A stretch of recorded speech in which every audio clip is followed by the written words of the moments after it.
Have you ever finished a drawing and felt like it was flat?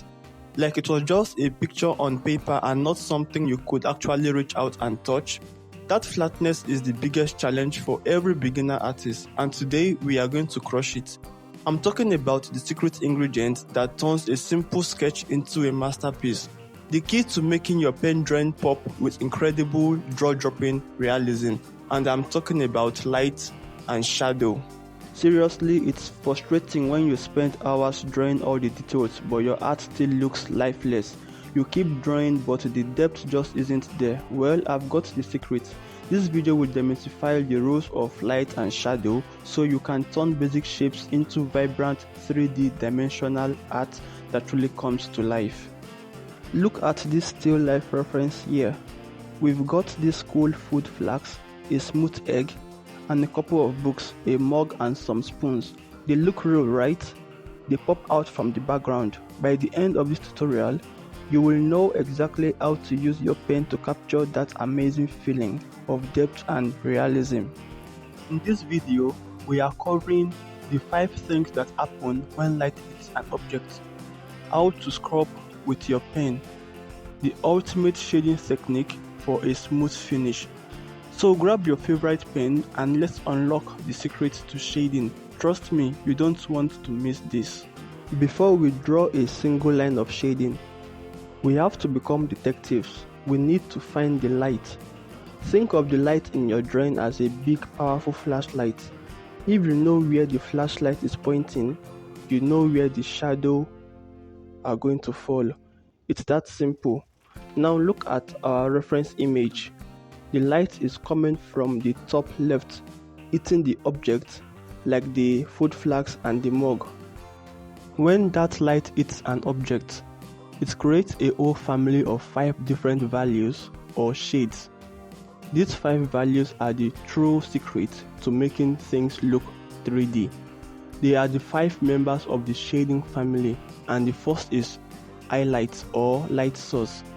This is the brightest spot. It's where the light is hitting the object the hardest. It's often left completely white on your paper. See that little shine on the side of the foot flags? That is the highlight. The second is the mid-tone. This is the middle shaded area. It is the shaded part of an object where the light is just gently hitting it.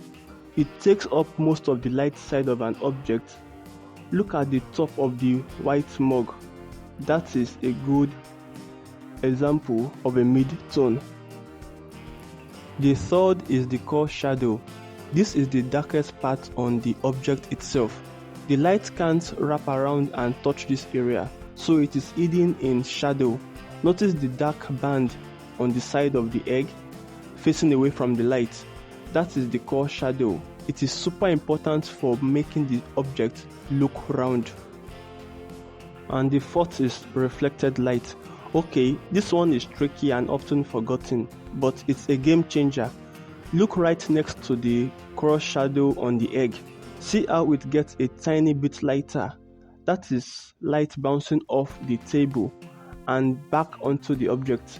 It separates the core shadow from the final value. And the fifth is the cast shadow. The cast shadow is the shadow that the object throws onto the surface it's sitting on or the wall behind it. Look under the food flags and the mug. The cast shadow is dark and touches the object. If you lift the object off the ground, even by a tiny bit, your brain will know that something is definitely wrong. Once you master these 5 important things, you have already won half of your shading battle process. So we are going to use our pen to draw these 5 values in the video. Now that we know where to put the shadows, let's talk about how to make them. When you are drawing with a pen, you can't just rub a shadow in like you can with a pencil. Your pen has special powers. They are called marks. We are going to use simple repeated lines to build up our shades.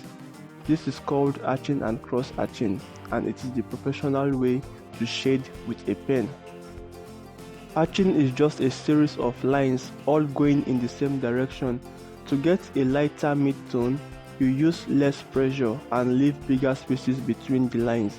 To get a darker mid-tone, you keep the same direction but draw the lines closer together. While cross-hatching is the way to get your deep, dark values, like the core shadow and the cast shadow, you simply take your second set of lines and cross them over the first set, usually at a 45-degree angle. This quickly builds up darkness. Your pen pressure is your volume control. Light pressure for highlights and heavy pressure for deep shadows. No smudging, no rubbing, just pure intentional lines. This simple technique is the foundation of realistic pen art. Starting off, I'll be using simple regular shapes like a rectangle for the foot flags and books, an oval for the egg, a trapezium for the mug, and small circles for the spoons. This will help in getting the overall structure and proportion from the reference image. We've sketched the object. Now I'm adding the overall base shade, which is the first layer, using hatching shading technique. Let's start with the egg. After knowing where the source of light is coming from, I will start with shading my mid-tone using hatching first, then cross-hatching for a smooth shading to get my value right. Then I'll proceed to shade my core shadow, which is the part facing away from the light source. Moving to the foot flags, I'll start with shading the core shadow using cross-hatching and transition into the mid-tone with a lighter hand pressure. Then I will darken my core shadow with harder pen pressure and also leave space for the reflected light on the foot flags. This will make your shading look very cool according to the reference image. Once you know where your light source is coming from, you will automatically know where to place your highlight, mid-tone, core shadow, and cast shadow.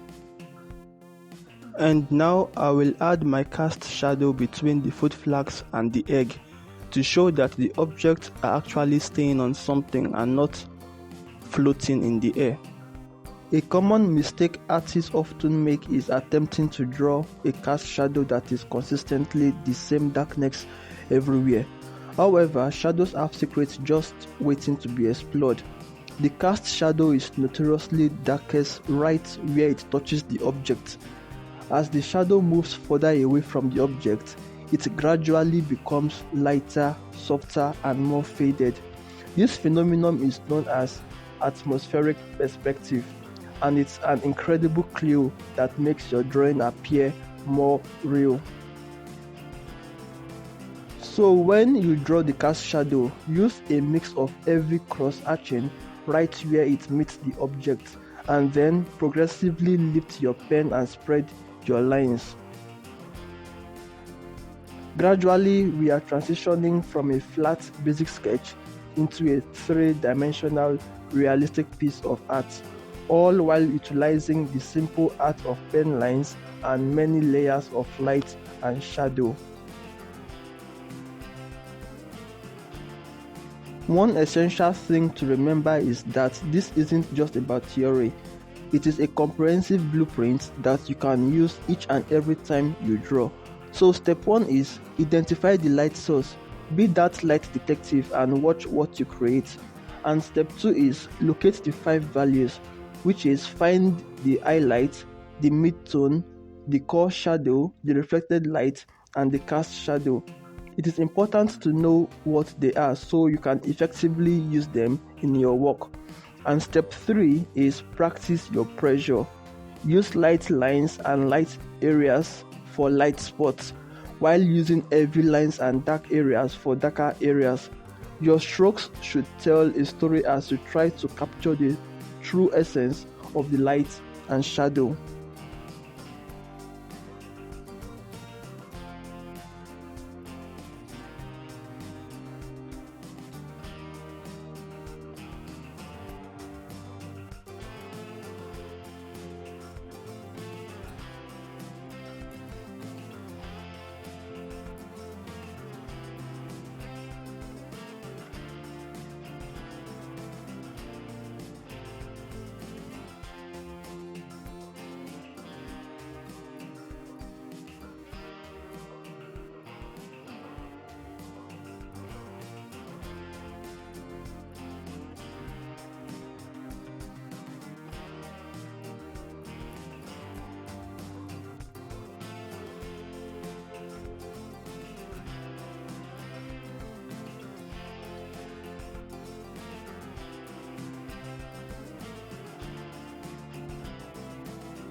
Don't be afraid of the darkest shadows. It is the darkest shadows that make your bright light appear even more stunning. So try different values, trust the process, and your artwork will leave a lasting impression.